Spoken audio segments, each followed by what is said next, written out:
Well, we're back. Technically I'm back. You're back. I've Yep. never left. You can see the haggard look upon my face, the soulless death in my eyes. Your eyes don't look any different to me. Oh, well, fair enough. I want to tell you something. Tell me. So I took well, we, because my wife and I are a team, we took our kids to Europe. And great trip. Everything went very smoothly. For anyone looking for any stories about any kind of travel nightmares, none. It was great. Like all the planes, all the trains, all the hotels were fine. I had this weird sense though, and you ended up touching on this in a column you wrote this week, where you basically talked about I think your exact quote was the dumb fuckery of the liberals on C18, but also the dumb fuckery of the conservatives on a bunch of other kind of adjacent issues. Mhm. So one of the things I do, Jen, is when I go on holiday, I like hard unplug. I delete my social media apps. I delete my email apps. When you're in the news business, you can't casually read the news. It's like crack. Like, You get sucked in. yeah. So you kind of have to unplug entirely, but you can't ever totally avoid it. So like I'll be opening like my browser on my phone to find a Parisian cafe and it's top 10 Canadian news headlines. Like so like stuff like that. And even just with like minimal news exposure over 2 weeks unplugged on another continent, I came to the conclusion that all of us in this country have lost our minds. Oh, yeah, yeah, absolutely. Yeah. But Like but it was being away that really clarified that for you. I'm like, so my French is bad. Like it's Mhm. really bad, but it's not zero. And I would like to get some of it back because my wife is a French teacher and my daughter's in French immersion. I don't want them having that advantage to be able to communicate behind my back. So when I'm in Paris, like the typical awkward tourist, I actually try to like communicate like in the local language, or at least a little bit. And I read local newspapers. I watch when I'm in cafes. I try to watch the news broadcasts and stuff. And then I open up my phone and I see that Justin Trudeau is like, but why isn't Facebook putting out the fires? And Andrew Scheer is like, look at this conspiracy of the media marching in lockstep, as if he doesn't know what a goddamn wire service is. And of course he does. And what I'm left with, and this is not like a new insight to me. This is something I've said repeatedly. This is why I think Canada is broken. We have to understand that our politicians are smarter than they are choosing to act.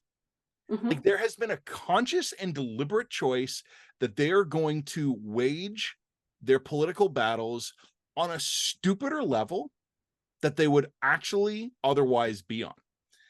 And look, we can talk about the median voter. We can talk about how to communicate with. I get all of it, but one of the reasons I think we're in deep shit as a country is because our politicians are on a regular, sustained basis pretending to be stupider than they are. And maybe you have to leave the continent for a couple of weeks and give your head a shake, and then kind of like dare to peek at a few Canadian headlines. I admit I didn't completely successfully kick the habit. I would peek at a few headlines now and then. We're a stupid country run by people who are pretending to be stupider than they are. Like, yeah, I said it's not just the politicians. It's like the entire discourse Oh, it's all of is us. Yeah. it's yeah, like it's a I mean, this is why I keep on making people get pissed off when people say quote unquote the media, as if there is such a thing as the media, or this Yeah. assumption that the media quote unquote puts the information into the ether and this brainwashes people. No, especially there is no media. There is no such thing as the media. There's a monster with a million faces, much of which hates one another and is petty and small. And what happens is that each of those faces has an audience, and they respond to what their audience responds to, and they try to give content that they think their audience is going to like. And so there's a constant feedback loop. There's a symbiotic relationship between a media outlet and the audience. And I just make that point because I'm like, sometimes I do think that a little bit of distance and some time and being in another country allows you to have the moment where you're like,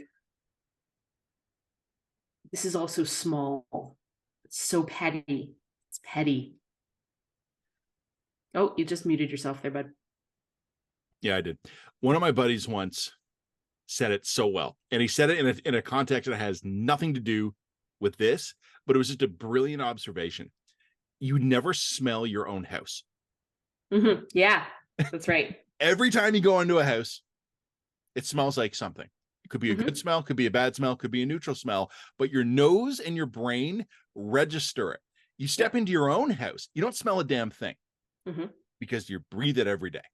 And then so you stepped out of the house and then you came back just long enough to come back and caught and a whiff realized of the house stupidity. You know, you said it was bullshit. Yeah. It's so much bullshit. It's bullshit on bullshit on bullshit. Bullshit responding to bullshit. Sorry, my phone's going off here. I have friends in from out of town. We're making dinner plans, so my phone's going a little nuts. I'll just mute that. But yes, it's bullshit. It's straight up bullshit. And you know, this is a point we've made before. The conservatives in this country are nudge, nudge, wink, winking at some really dark, bullshitty conspiracy fringe things. And the liberals are right to condemn them on that. But the liberals then just pivot and shove some slightly different brand of bullshit down the gullets of Canadians. Yeah, so it's like, what brand of bullshit do you want today? You want the liberal bullshit brand? Do you want the conservative bullshit brand? Or do you want the Jagmeet Singh NDP? Why is Galen Weston personally causing inflation brand of bullshit? Or the one that really got me annoyed today, or not today, but earlier this week, was when I saw like Catherine McKenna and the sorts of liberal types being like, the conservatives are responsible for the wildfires because they're against the carbon tax. They're arsonists. I'm like, that doesn't make any fucking sense. Makes no sense. Just so that we're clear. That one of the you and I didn't talk much when I was on vacation. It's not because I don't love you, but it's just because I deleted most of my messaging apps. Also, I refused to speak to you. I made a big point of it. Yeah, that was obvious. I didn't want to read too much into it. One of the things I did tell you, though, was when we started the line almost exactly 3 years ago, like the anniversary might actually have passed while I was in Europe. We had a specific mission of just rejecting bullshit. And I don't think we've ever lost it. But like, sometimes it's good to remember it. Yeah. Because remember in the 2021 election, we did our bullshit bulletin? Which, I mean, I just for a peek behind the kimono folks, like that thing was just a complete subscriber drop because people loved it. Yeah. People loved it. And I wonder, should we just bring it back on an ongoing basis? Maybe not really, yeah, but it's quite labor intensive to do. It's one thing to do that during the election. Yeah, I know. Also, with it, I mean, really, our dispatches should be a little bit of that, right?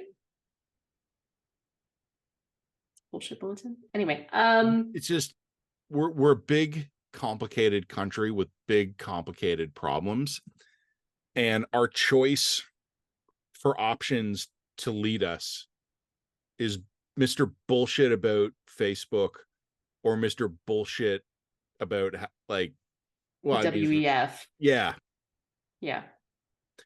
And the thing is, like, I understand partisanship, at least in the abstract. I understand the way the partisan mind works.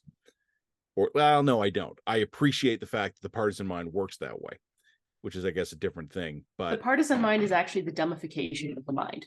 The second you buy into a kind of tribal mentality, you are sacrificing about 20 IQ points to the altar. What you're doing is you're basically outsourcing some degree of your own critical thought to a leadership committee. Yeah, that's right. And you will be told what to think and what to feel. Now, I happen to know for a fact many well-connected partisans are fully aware of the fact that half of what they're saying is bullshit. But I think a lot of the base isn't. Yeah, that's right. Yeah. Like there are people the loyal foot soldiers do not understand that. Yeah. You know, you've always heard the stories, right? And it used to be sold more on the basis of Canadian collegiality, but like, you know, oh, we're enemies in question period, but then we go out for a beer after. And it used to be kind of held up as an example of how nice Canadians are. We don't let political issues divide us. We're actually all friends when the cameras aren't running. I'm starting to think of it more as a clique of the guilty. Like they're all conspirators in the bullshit dumbification of an entire country. And when they go out for a beer after, it's not because we're such a nice country full of such nice guys. It's because they're in on it. Yeah, I could see that. Tangential to this. So while you were gone, Polyev took a question from, I believe it was a CBC reporter, who said to the effect of, like, accused him essentially of, experts say that, you know, you are being you're trying to dog whistle to the far right sort of thing. And Pierre, to his credit, had quite an interesting response to that. He went straight to he went straight into attack mode, which goes back to something else we've been talking about in terms of the way that the conservatives are. This was Teresa Wright in Prince Edward Island, I think. Yeah, it was. And like, I'm not trying to pick on Teresa Wright here. I'm trying to make a totally different point here. He basically said, Pierre Polyev said something to the effect of, which experts? Can you name the experts? This is a rhetorical tactic that is frequently used in alt-right sort of YouTube personalities. So, you know, it's instantly recognizable. But he used that to discredit the reporter and say, well, you don't know what the fuck you're talking about. This is just a hit job. But it was very effective. It was very effective at shutting her down. I came away from that whole observation with a totally different observation. And that was, what do we mean by the term far right now? Because, again, I'm not trying to pick on Teresa Wright. She was doing her job. I understand what she was trying to do. She was trying to get a bit of a gotcha, but that's what you do sometimes. That's what it is. And if you're a politician, you have to be able to handle that and be prepared for it and to be able to answer those questions. And bluntly, Pierre Polyev does wink and nudge at some conspiratorial elements out there. Like 100%, he does. I mean, I've written about that myself. But when you use the term far right, and it's not just Teresa Wright doing this, this has become ingrained in the lexicon. It's become a term of art that we, in journalism even, are using without really thinking about what the meaning of the term is. I don't know what far right means anymore. No, me neither. And I could have told you even 2 or 3 years ago. Yeah, if you were to use the term far right 2 or 3 years ago, my assumption would be you're talking about skinheads. You're talking about white nationalists. That would be my assumption. Now, I think the term far right has been broadened to the point of uselessness as a term. I think that now what Teresa Wright was trying to get at was, you're pandering to conspiratorial populists. Mm-hmm. I don't think she was actually accusing Pierre of pandering to racists, because I don't think that that's what the term means anymore. Now, there's 2 things to discuss on that. One is sort of like the broadening of the use of the term far right as a term of art. You have people on the progressive side of the linguistic divide who are trying to broaden what counts as far right, and I'm using that term in quotes, because they're trying to push conservative ideas outside of the Overton window, right? They're trying to associate it with racism, demagoguery, all of that kind of stuff. So now all of a sudden, you know, if you have pretty reasonable critiques of the WEF, they can label you as saying, well, you're pandering to the far right, right? Like this is a rhetorical trick. It's a rhetorical term of art, which is fine as a strategy. But if that's what's happening, then we as journalists shouldn't be engaging in that rhetorical trick ourselves. We should be endeavoring to use terminology that is clear and has clear meanings. If you think Pierre Polyev is pandering to a particular demographic, identify it and say how. Identify what demographic that is. And say how he's pandering to it. If you think he's pandering to racists, don't fudge around the edges by saying far right. Like, are you pandering to racists? Was this fundraising emails a pander to racists? If you think he's pandering to, as I said, conspiratorial populists, I can understand what a conspiratorial populist is in my head. I can visualize that. Okay, so accuse them of pandering to conspiratorial populists. You know what I mean? Like use terms that have a clear and identifiable meaning. I don't think the term far right, again in quotes, does anymore. And therefore, from a journalistic perspective, I think it's of limited to no value. Yeah, I agree. That's something that I was kind of pondering in my head, and I was thinking maybe I could write a column about it, but maybe it's a good dispatch. I don't know. And again, I'm not trying to give Teresa Wright. She's already taken enough shit. She's not the only journalist who's, I mean, I'm sure I've used the term far right in recent terms. It's become ingrained in the lexicon, but it's become so ingrained in the lexicon that we're not thinking when we're using it anymore. And I think that that's potentially a problem. There's a couple. I mean, God, that's meaty stuff. You've given me a lot to reply to there. The first thing I'm going to say, and I'm with you, I'm being on Team Teresa here. I like her. She's very good at her job, and she's not the first person to get rhetorically punched in the face by Pierre Poilievre like that, and she's not going to be the last. Not going to be the last. Absolutely. And you and I have written repeatedly about this. This is a deliberate strategy. Poilievre is trained to do this. He is media trained to receive a question and punch back. It's not, I mean, I think it probably suits his combative personality because it certainly aligns with his persona in the House of Commons and question period. He's always been known as that kind of aggressive, scrappy. He's literally that dude. This is not a persona. He is that dude. Yeah. That's fine. But I also think you can take someone's natural, I don't want to say strength, but qualities and train to that. And there was an occasion in the 2021 election where the mask slipped a little bit with Justin Trudeau. And I don't, what I mean by that is that for a second, you could sort of see, it's like in some old 50s sci-fi where like his forehead fell open. You could see all the gears whirring behind it, like in a Twilight Zone episode. It was somewhere in Ontario, and Justin Trudeau was asked a question. I don't even remember what the question was, but I remember it was a really good question. And it kind of wedged him a bit. And Trudeau went up, and they stopped. And he paused for like a second or two. And then he said, "We will never apologize for a woman's right to choose. We will never apologize for a woman defending a woman's right to choose." And I remember thinking at the moment that was such an interesting insight into how he had been media trained. When given a question you don't want to answer or you're not prepared for, reply with a select number of talking points, because that'll become the clip.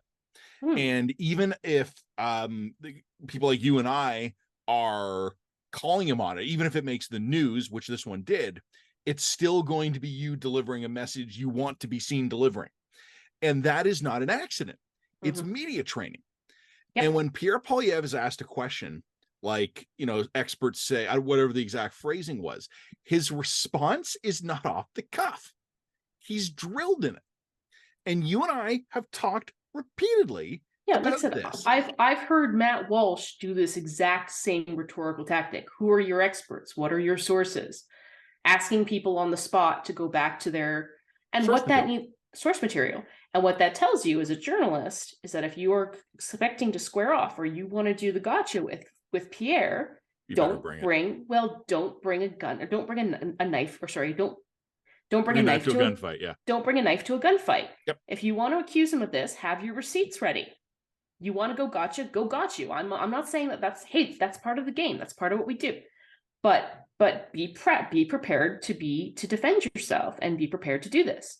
And I would also say to my media contemporaries, go watch some Ben Shapiro, go watch some Matt Walsh, see how they work rhetorically, because you will have a much better understanding of how Pierre Poilievre is approaching these problems and these questions if you can do this. I mean, these guys literally do these campus tours where they go and they get heckled by progressives and they get questioned by progressives one after the next, and they just sit there and they take it over and over and over and over again until they have their responses so pat that it's hard to break through on any of these issues.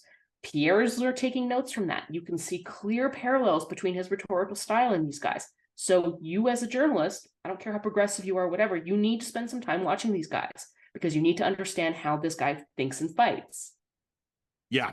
Yep. That's it. And I also think you take a step back, even from that granular view, and the meta theme you and I have tried to hammer home is that I don't know if Canadian journalists have made their peace yet, that, like it or not, we are combatants.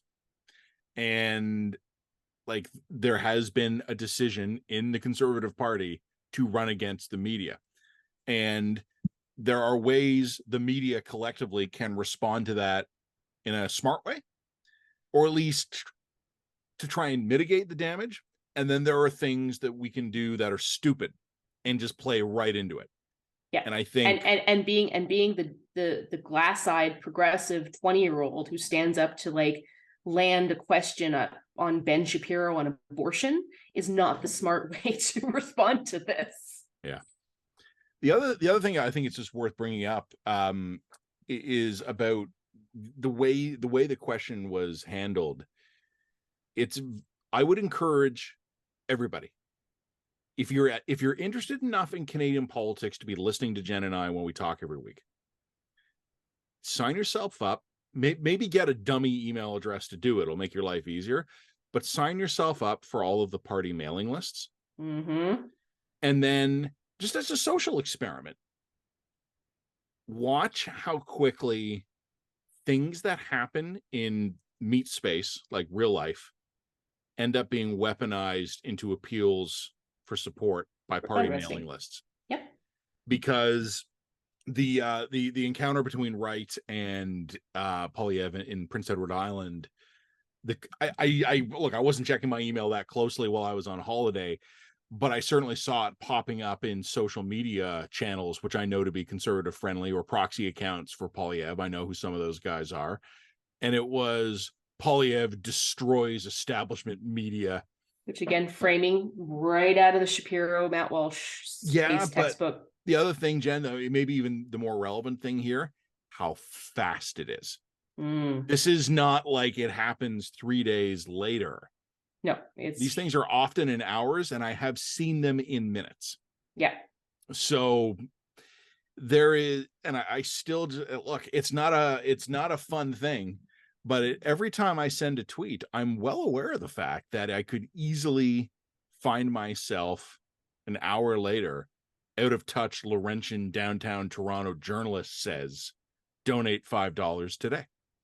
Yep. And it has happened, and I just don't care. And I usually laugh because, like I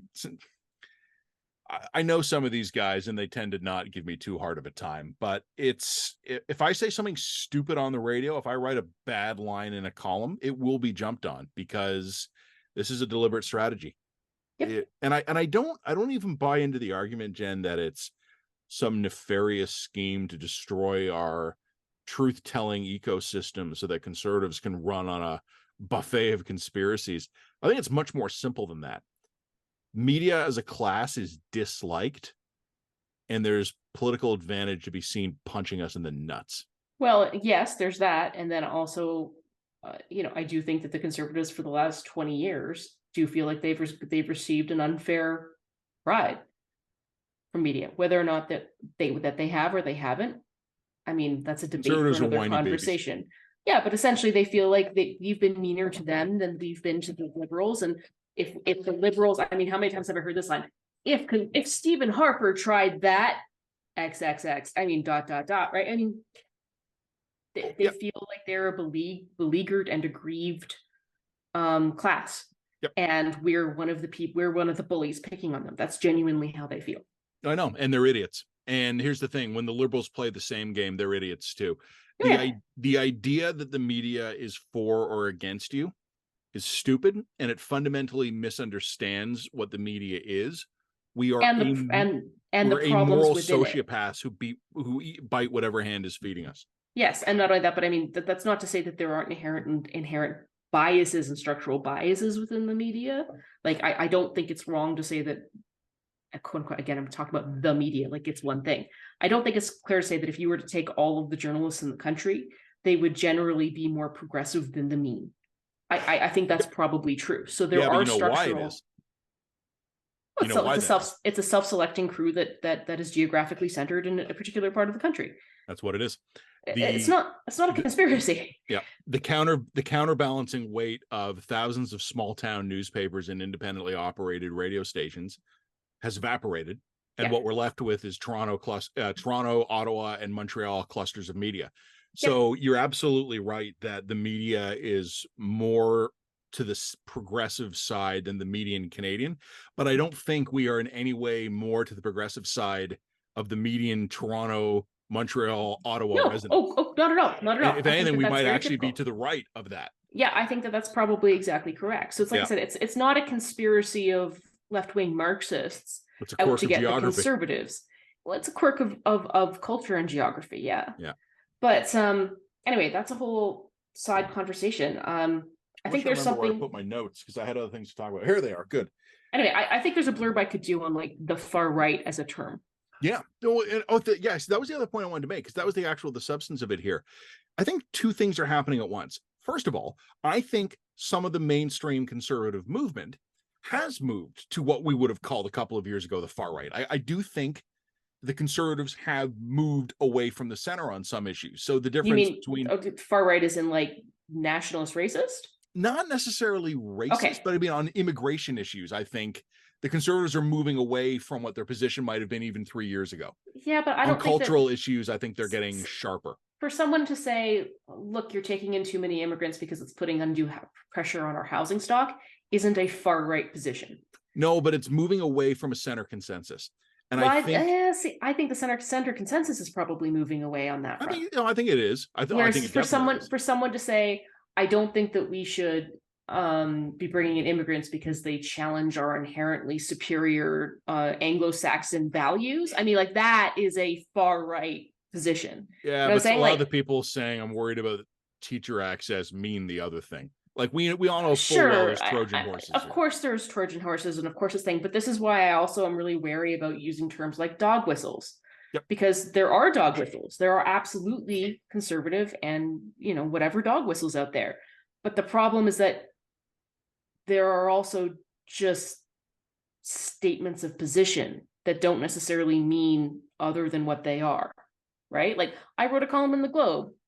Many people have now written columns on this sort of subject where I've said, look, the number of international students we've taken on in recent years has doubled, and we haven't kept up on purpose-built student housing. You have to cut or reduce the number of international student visas, hopefully as an incentive to increase purpose-built housing on the subject. That's my preferred policy position. You could say that's not a far-right position. In fact, I don't think that's even a particularly non-centrist position. The Liberal housing minister was going off and saying basically the same thing the next day. But you could hypothetically go and say, like, Jen Gerson is making a dog whistle because she's talking about cutting international student visas. It's not. But you can claim anything's a dog whistle. And in which case, words have no meaning and no policy positions stand for what they actually say at all. Well, that brings me to my second point on the challenge of the far right. Okay. I would describe the current Conservative Party of Canada as ideologically incoherent. Oh, sure. Yeah. Absolutely. I don't know. Like when we talk about what like the far right is, there's an assumption that the far right is further right than the right. Right. I don't know what the right is. I don't know what the right is. What's the right? What do you mean by that anymore? I genuinely I like big government bad, low taxes good, army good, crime bad. But like other than really big broad strokes, I don't think, and this is not a new development either, I think the ideological basis of Canadian conservatism exhausted itself in around 2013 2014. Sure. And I think what had happened was that Stephen Harper brought together the disparate tribes of Canadian conservatism, and there was a fairly finite list of things that they could all agree on. And by around 2013, 2014, they'd done them all. They had scrapped the wheat board and the gun control and the long gun registry. And then there should have been a process of like intellectual renewal for Canadian conservatism, but we didn't get that. Instead, what we got in the 2015 election was a barbaric cultural practices hotline and a $10 a year textbook tax credit. So now what we have is a kind of conservatism, and again, I'm going to use a loaded term here, that is fundamentally reactionary. Yes, that's exactly it. I don't necessarily mean reactionary is all bad. No. It's supposed to be, especially opposition parties. You have to be reactionary. Well, no, but reacting to things like inflation and how high housing prices that's reasonable. You're reacting to a problem. That's fine. But yeah, you're right. I don't think that there's an ideological coherence anymore. It's reactionary sort of policies, some of which are overdue, and some of which are just own the libs. Oh, a lot of it's own the libs. You know what I was saying today I was saying this in a different context, but about the conservatives. Someone had asked me online, because there's been we'll talk about this more substantively in a minute, but there's been a lot of bad polls for the Liberals over the last couple of weeks. Oh, and we'll talk about that specifically. But someone had asked me, it said, if the Liberals park like a money truck in front of your house and asked you what would you do to try and turn this thing around? Like, what would you tell the Liberals to do? And I answered very honestly, which is I said I would go massively negative on Pierre Poilievre, and I would start rolling out small, achievable deliverology wins so that you could be seen fixing problems. And I don't think that would work. I think the Liberals might be fucked. And I also don't think there's any real chance that the Justin Trudeau will do the things I would think he should do. But I think that's what I would tell him. But when it came to the idea that I said of wedge Pierre Poilievre, if I'm the Liberals right now and I'm trying to wedge Pierre Poilievre, I'm not actually attacking Pierre Poilievre. I ignore him entirely. You know who I provoke? You know who my target is if I'm trying to get the Conservatives in a culture war fight? Jordan Peterson.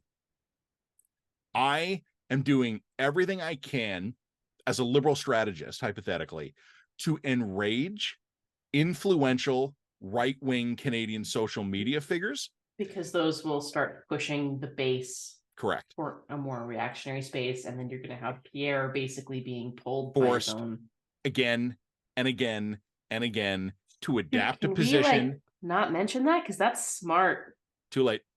Okay, so here's another interesting thing: is that look, the responsible political position, I think, is exactly correct. You go extremely negative on Pierre personally, and you roll out achievable small policy wins to show that you're a sane, sensible, centrist government. Fixing problems Canadians have. Fixing reasonable problems. Get your head out of airy fairy, pie in the sky, net zero crap like that. Focus on, look, we need to build more roads in the north. We're going to harden bridges. We're going to focus on that stuff. We're going to get inflation down. We're going to blah, blah, blah. Maybe a check to an extra GST check to poor households probably ain't going to hurt you. Yep. Stuff like that. Oh, by the way, I just opened a beer. It's later where I am than you are. So cheers. What I think they're going to do is the not responsible thing. What I think they're going to do is they're going to look for a hard wedge in the fall. And a series of them, I think. And this is what I'm concerned about. I think that they're looking at abortion. Wells gone dry on abortion.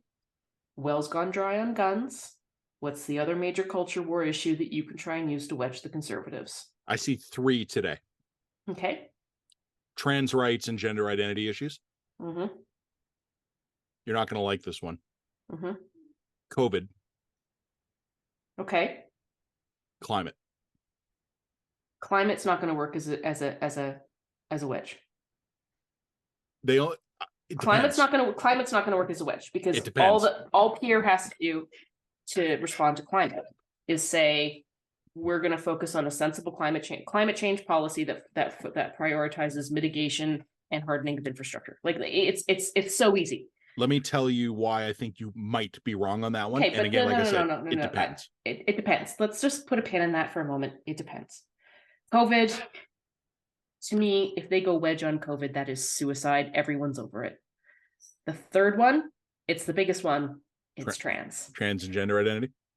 What the Liberals come back with a piece of legislation that does something like, we are going to guarantee access to puberty blockers to any child who asks. It's going to be something like that. They could do it with emotion. They wouldn't even, they could do it like in, remember that is anti-Islamophobia motion? They're not going to want emotion. They want legislation. They want it to be a big thing. They're going to turn this into a debate. It's a massive distraction away from inflation and housing issues. It gets them off the hook for all the basic stuff that the federal government is required to do and is currently failing on. Mm-hmm. It's a hugely effective wedge. And also, once you actually bait anybody on the Conservative team on any trans issue, it is a goddamn rabbit hole. It is a tar pit. Once you start on that, you will never get out because it's competing science. It's massively overly fraught. We're just past the peak of a moral panic on trans issues. You could start looking to what the United States is doing. And the Conservatives have not helped themselves because they're one of the resolutions that they're going to debate at their convention is a resolution to essentially ban all affirming treatments for young people. Absolutely irresponsible for them to do this. I think any government that turns trans issues into a wedge is evil. Doesn't matter, conservative, liberal, I don't care. I think it's an evil thing to do, especially at the current moment where this stuff is just hugely, hugely controversial. But I think that the liberals are going to look at this and they're going to be like, Hail Mary. If we can just get the conservatives talking about nothing but trans issues for 3 months, they look like a bunch of ultra-right weirdos. That's what they're going to try and do. That's honestly what I think they're going to try and do. The reason And I will also agree. note this, like, I think that a lot of conservatives in this country see the trap and are like, oh boy, I don't want to go there. No. A lot of conservatives see the trap and really want to go there. Yeah, some of them do, but I just chatting with people at the provincial level, nobody wants to touch this. Like, there's some fringy people who definitely want to touch this, but on left and right who want to take this culture war and make it into a mainstream thing. Most conservatives I've met do not want to touch this. The reason I agree, I think I agree with you about 90% on the trans and gender identity stuff. The reason I think you could be wrong about COVID and climate, it's not that I question your judgment, but I'm going to pose a scenario. I think the answer does not depend on the political judgment. It depends on how desperate they are.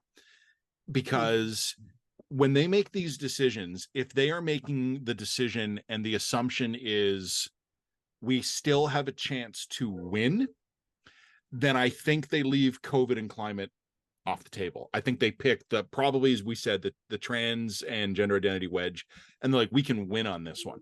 If they're in a position where they have concluded that they're fucked and it's about saving Fortress Toronto and a few ridings, like if it's a prevent a complete collapse scenario, then I think they play whatever cards they have. And that would include basically saying, we're writing off 50 seats to protect 50 other seats. That's when I could see a scenario. I think the trans identity issue would be the one they would play first, because I agree with you. Guns and abortion are largely tapped out. Mm-hmm. That's the best cultural wedge. If they don't think they can win and they're in a fight to survive, I think they play all three and probably others we haven't thought of. Potentially. I just don't think there's enough juice in climate. They are. But again, remember the scenario here. In this case, you're not trying to stop Pierre Poilievre from winning. You're trying to stop the NDP from winning in enough downtown ridings that they form the opposition. Yeah, but I'm just saying I don't think there's enough juice in climate even for that. Maybe. You know what I mean? It brings and also me around. After 8 years, what kind of climate policy do they have to stand on? Like, it's not actually a sword issue for them anymore. It's a shield issue for them because they're the incumbent. Well, maybe gender and trans would be gender trans isn't. Gender trans, they could turn into sort of. Now, that being said, if it actually starts to be a fight on gender trans issues, they're going to find that this particular tar pit goes way, way deeper than they are ready to handle, because it is a really messy space. But as that COVID, you would need to have some external circumstances to make COVID fly. And I even think, even with a variant emerging, honestly, I would genuinely be shocked if 80% of the population hadn't completely moved on COVID. I think it's more than that. But it's probably 90. But who's that 10% going to be picking parking their vote with? Yeah, but it's not enough people. It's not enough juice, and it's not enough people. Only one of these issues strikes me as having enough gas to go the mile for them as a wedge issue. I think we shouldn't discount the possibility, and I guess this sort of leads us to one of the other items on our topic list today, which was the polls. Like, we've just referred to them, but sure. I'm actually interested in talking about them. A series of polls this week have shown that the Liberals are trailing the Conservatives from anywhere from 10 to 12 points. And the one thing that the Liberals have always been able, there's always been two things they've been able to kind of tell themselves as a good news story. One of them was, okay, but we're still really strong with like millennials and women. And the other has been, we're still strong in the Atlantic, Quebec, and the Greater Toronto area. These latest round of polls, none of that is true anymore. One of the polls out just a few days ago, the Conservatives are winning not only with women, but they're winning in every age group of women, I think, except one of the boomer bands. They're winning geographically everywhere except Greater Toronto, and they're only a few points back. The Conservatives are now winning among millennials here. The reason I bring this up is not because I think polls 2 years out from an election are particularly exciting on their own merits. There's a lot of time between now and the vote. But the reason these are important is because these polls will inform strategy. And for every liberal on Twitter saying, hey, we're still 2 years out, there's someone at Liberal Party headquarters tonight going, holy shit, we're behind 12 points and we have to fix this now. Mm-hmm. So this ties into what we were just talking about a minute ago.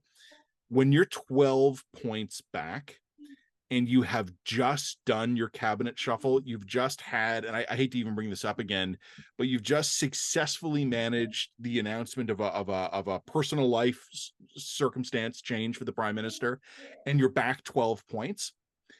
Smart liberal friends of mine were telling me 2 weeks ago that the prime minister was going to get a 5-point bump for his sad divorce news. He's down 5 points. And I don't think it has anything to do with his personal life. I think it's the trend that had already been set in. Mm-hmm. It's so, yeah, caveats abound, blah, blah, blah. It's the summer. No one's paying attention, blah, blah, blah, blah, blah. Doesn't matter. The Liberals cannot tolerate being down by 12. No, and that means they're going to do something panicked, and they're going to do something panicked soon. Yes. And when you said a minute ago that I don't think they'll do that because that would be suicidal. No, I didn't say it was suicidal. I said it's not enough. It's not. When you said COVID, you said would be suicidal. So COVID would be suicidal because like I said, no, I think it would backfire on them so dramatically. The Liberals would, or the Conservatives would be able to turn COVID to back at them as a wedge against them. Not only would it be suicidal, it would be profoundly ineffective as a wedge. Look, we have to consider. I think they'll hit the trans. They'll use the trans stuff as a wedge first, I think. But even step back from the specifics of any issue they might use. Let me lay out a possibility for you. And you and I think, are on the same page on this. The Conservatives may still easily find a way to defeat themselves because they're easily triggered and they're undisciplined. Yes. So no one should assume we've bet the proverbial farm on the Conservatives. Neither of these sides are actually ready to deal with the trans stuff. Let me clear. Like the Liberals think they are. They're not ready to deal with the trans stuff. The Conservatives are like, yeah, let's go. No, neither of these sides are ready to wade into this tar pit. But just get your brain for a second, just get the trans stuff out of there and just step back and look at this as just a political overall situation. Okay. I'm not convinced that the Conservatives, if they play their cards right, and that's a gigantic if, I don't see a single issue that's a slam dunk for the Liberals right now. And when you said a minute ago on the COVID front, possibly that the Conservatives would turn this around, I think the Conservatives with bail reform found an answer to the Liberals on guns. I don't think they ever found an answer on abortion, but I think the Liberals realize they've played that out. On housing, quality of life issues, cost of living issues, the climate change, you said 8 years of a failed record. Can you think of a single issue right now that would be a slam dunk for the Liberals to not have turned against them? Trans is the only one. I don't even think that's a slam dunk. I think the Conservatives could turn that against them. Potentially, but they can only win a Pyrrhic victory on it. That's the problem.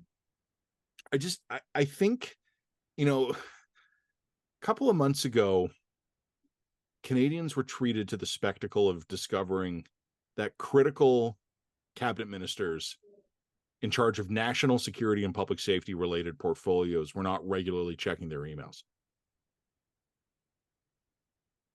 Nothing has fundamentally changed.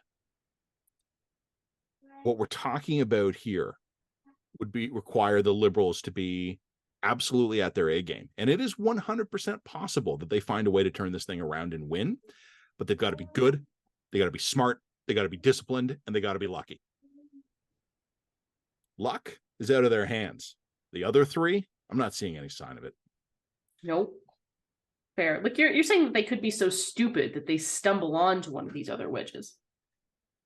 I think, well, I mean, look, luck, you can't predict luck. It can go either way. It's look, it is 100% possible that the Conservatives are going to fuck it up. The Liberals will have just enough juice left to hold just enough ridings to deny Pierre Poilievre a clear enough victory, and the Conservative Party disintegrates into a puddle of goo. It's possible. It's also possible that every single thing the Liberals throw at the Conservatives over the next 3-4 months as an attempt to wedge them is effectively batted away by the conservatives, who are ready for it and basically just say successfully, they're only talking about this because you can't afford your mortgage. Yeah. That could work. Yeah. And I don't know, like, honestly, your guess is, and anyone's guess is as good as mine, which one that is. But those two scenarios are both plausible. Yep. And when this happens with governments, and you and I have seen this before, when it starts, when the avalanche starts, it's possible to stop it. But it doesn't. It doesn't. Honestly, the best thing the Liberals could do for themselves right now, for their party, is for Trudeau to shut down, and for them to try and create a leadership race, and then to create a reset from there. I actually don't agree. I think Trudeau is their best shot to save the furniture. I don't think they have anyone who could do as well as he could in the GTA and Quebec at the same time. Maybe. I think Anita Anand would do well in the GTA. I think Melanie Jolie could do well in Quebec. I don't see anyone who could do as well in both places. And they're down to the last fortresses. Leadership. Look, we have been rambling on quite a bit. I do think we have a couple other things on our plate. One is the Jordan Peterson. Speaking of Jordan Peterson, the ruling against him from the Court of Appeal, Court of Appeal. I haven't read the actual ruling. Do we want to dispatch blurb on this? I don't care about Jordan Peterson. And like, yeah, but the world cares about Jordan Peterson. The world cares about Jordan Peterson. 1% of the population cares about Jordan Peterson a lot. I think it's a larger percentage than you're giving him credit for. I am going to refrain from having an opinion on this because I haven't actually read the ruling. Of course, he's going to frame this as an assault on free speech. Mm-hmm. It's going to have a chilling effect for people in professions that have oversight bodies, such as psychologists, psychiatrists. What's the core issue here? He had unpopular tweets, and there was like a professional complaint to the College of Psychiatry, I think it was like psychology, to the Ontario College of Psychology, who found that he was inappropriate, and like I think one of the rulings against him is that he now has to go to these like sensitivity training for tweets, essentially, which I'm not sure what the point of that is exactly.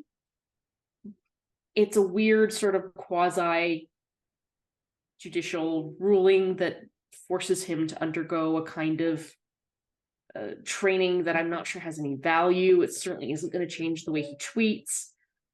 You know, you can make an argument that, like, of course, you know, whenever you're using professional bodies to clamp down on figures like Jordan Peterson, you're sending a chilling effect to the rest of people in professional bodies writ large. We have also seen, for example, the abuse of professional bodies to clamp down on individuals with unpopular opinions. I mean, right when we started the line, we did that Q&A with the one girl. What's her name? She's the one who put up the I Heart J.K. Rowling billboard, and she was attacked through her nursing college about that.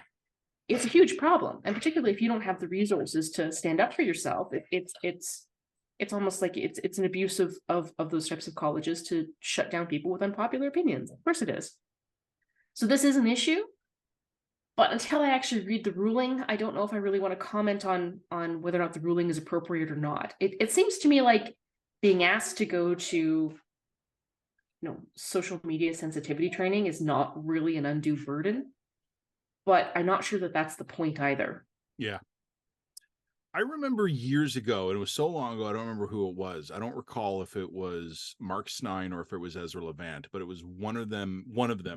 They had to testify before like a commissioner of some kind. I don't remember any of the details. It was Ezra Levant in Section 13, I think, was the big infamous one. But what I remember is that it was filmed and released. Mm-hmm. And if I'm Jordan Peterson, if I'm ordered to do it, I do it and I film it. Yep. And I think he's promised to do that as well. Yeah. And I don't know if Jordan Peterson would be able to resist the temptation to put on a bizarre smoking jacket and then ham it up. Yeah. But I don't think he'd have to here. Like every once in a while. Have you ever had to sit through one of these corporate mandated? No, I became unemployable well before anybody forced me to sit through anything of that nature. So I guess I was employable slightly longer than you. I I have had to sit through these, and it's never been ordered on me as an individual in any kind of punitive or restorative way. But there have been times where it's like company policy is that every employee must have completed this online module. They're Yeah, and also let's be ridiculous. clear, and also this is 100% corporate CYA. Oh yeah. This all this is. Yeah. This is corporations covering their butts so that if someone sues them for being discriminatory, they can say, look, we forced all of our employees to sit through one of these ridiculous modules. We're not whatever. Yeah, and you That's also all this talk about is. it when you sponsor a Walrus Talks. Yeah. My corporation is proud to have committed to a proactive policy training program. Blah blah blah. It's all corporate whitewashing. Yeah. But I remember having gone through these things a couple of times now, having the thought that I should have screen capped every page of it and just publish it online without comment, because Yeah. they're crazy. Yeah. So I understand that my understanding is that Peterson seems to have dug in and basically said he won't submit, he won't do it. And also he's fundraising on it, so fair play to him, I guess.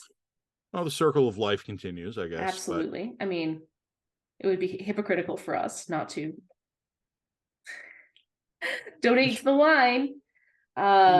You've probably seen these things from time to time, though. Like they get tweeted occasionally. Every once in a while, someone anonymously releases like the corporate responsibility or corporate sensitivity materials, and they're bad. Yeah. Also, I mean, they are bad, and also at the same time, Peterson is one of these types of personalities who will refuse to submit to an inappropriate or a joke censure in order to force the college to take it to the next level of to escalate it, right? Like he's got an incentive to escalate, because every time they escalate, he becomes center of attention again. He gets to be the warrior again. He gets to fundraise again. So like the incentive for him is actually to escalate. You know how this is going to end? How is it going to end? He's going to refuse to do it. He's going to be stripped of his license, and Ron DeSantis, having been completely massacred by Trump, is going to go home to Florida and ram a Jordan Peterson is licensed to practice here by special dispensation law through the Florida state legislature. Sure. Why not? You remember what I said like at the very beginning about how everything's stupid? Everything's stupid. I mean, also to be clear, Jordan Peterson doesn't practice anymore. So this license, he's fighting this one on principle. He's fighting it on principle, which is what he does, right? Like he fights everything on principle, which I mean, hey, somebody's got to. Fair enough.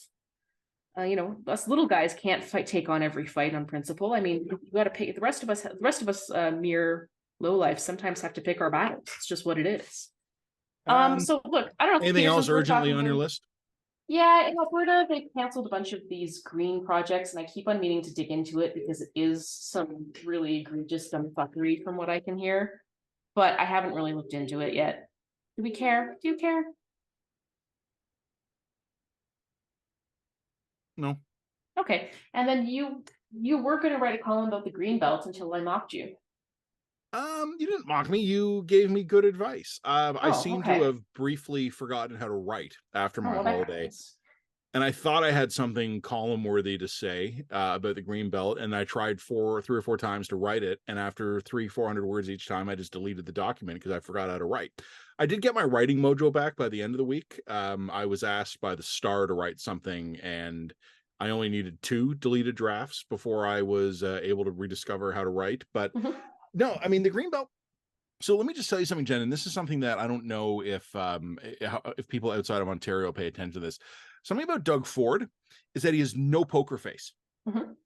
You can basically read everything you need to know about the state of things into how Doug Ford looks when he steps out of a conference room. And Doug Ford this week looks like someone has been beheading puppies in a guillotine in front of him. He doesn't look good. He is not, and I watch a lot of this guy's press conferences. He hasn't looked this bad since some of the darker days of COVID. So for listeners who have not been paying attention to this, while I was gone, the Auditor General in Ontario came out with a report on the Greenbelt, which is that protected swath of land around Toronto, which is zoned to never be developed. And there had been allegations that when the Ford government had announced that little pieces of it, not huge on the huge scale of it, but thousands of acres would be opened up for development. And it was alleged by the Star and the Narwhal that by a strange series of coincidences, a bunch of Ford-friendly, Ford-connected real estate developers in Ontario had purchased up that land just before it was rezoned to allow development, netting paper profits of about $8 billion. Because before, the land had like no value. All of a sudden, it's incredibly valuable. So the Auditor General's report basically comes out, and it's I'm simplifying this because I'm mindful of the time here, but it basically confirms it. It basically goes, "Yup." Like, if I could summarize the AG report, it's "Yup, this is exactly what it looks like." And it identified a chief of staff to the housing minister as the go-between between the government and the developers. That chief of staff has now resigned. I also know he's lawyered up, so I won't say anything more than that. But the gentleman has resigned. What also happened this week was that how the Ford government started this week, on the one hand, totally having that staffers back, at least officially, and then the staffer is now gone. The other thing that happened this week is that it was announced that the Ontario Provincial Police, who'd been looking into possible criminal charges on this, had determined, without having drawn a conclusion, they had determined that it was important to look into it, and that they were referring the matter to the Royal Canadian Mounted Police, because obviously the Ontario Provincial Police are well, they're part of the Ontario government, right? They're under Doug Ford. So in a couple of days, this has gone from fairly wonky, I must explain what the Greenbelt is every time I talk about it, stuff, to one chief of staff has resigned and the issue has been referred to the Mounties. The thing I wanted to say in the column, and I never found out exactly the way to say this, is that Doug Ford has a proven track record of shrugging things off that probably ought to have done more political damage to him than it did. And I honestly have no idea if this is going to be another one. 3 weeks from now, we might never be talking about it again, because the other observation I'd make is already this is just Ontario news. This is no longer national news. The AG's report was national news. The resignation of the chief and staff and the RCMP is looking into it. These aren't really resonating outside of Ontario. So take that for what it's worth. Is that because no one cares, or is that because half of Western Canada is on fire? Both, but that's, again, circumstance, right? Like half the reason why Doug Ford's been able to shrug off what he has is because of circumstance that he didn't control, right? Yep. That's what it is. That's the news cycle. I find it interesting, though, because more than one conservative has told me, and they've had very different feelings about it, that Doug Ford is likely a future Prime Minister of Canada. Not because they like the guy, not because they hate the guy, but simply because he's been able to wed parts of the Conservative coalition together better than anyone else has in recent political memory. And I don't know if that's true or not, but sooner or later, Doug Ford is going to have the experience that every politician has eventually. Something that he thinks he's going to be able to survive because he's always survived it before, it is actually going to kill him. Yeah, but that's true of every politician. Yeah. Right? That's true of every politician. I don't know when that's going to be, but I suspect that when it happens, it's going to look a lot like this. It's going to be this kind of well-connected insiders, bit of arrogance, bit of nudge, nudge, wink, wink. If I were to sketch out the kind of scandal I think would sink a guy like Doug Ford, it looks like this.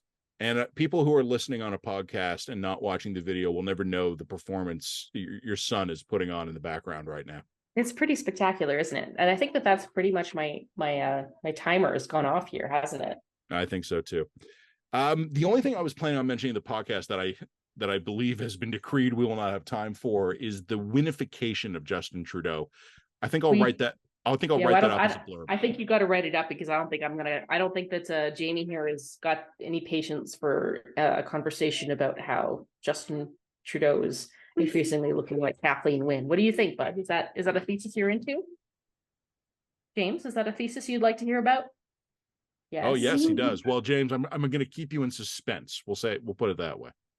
I hear I you. know you hear me. You took your mom's headphones. Is Well, this don't worry, very buddy. funny? I heard my kids trying to get down to where I am too. So, Jen, I agree with you. I think we've I think said we've hit the clock. All right. Well, let's you go handle the home front. We will figure out who's going to write what by email. All right, bye. Bye.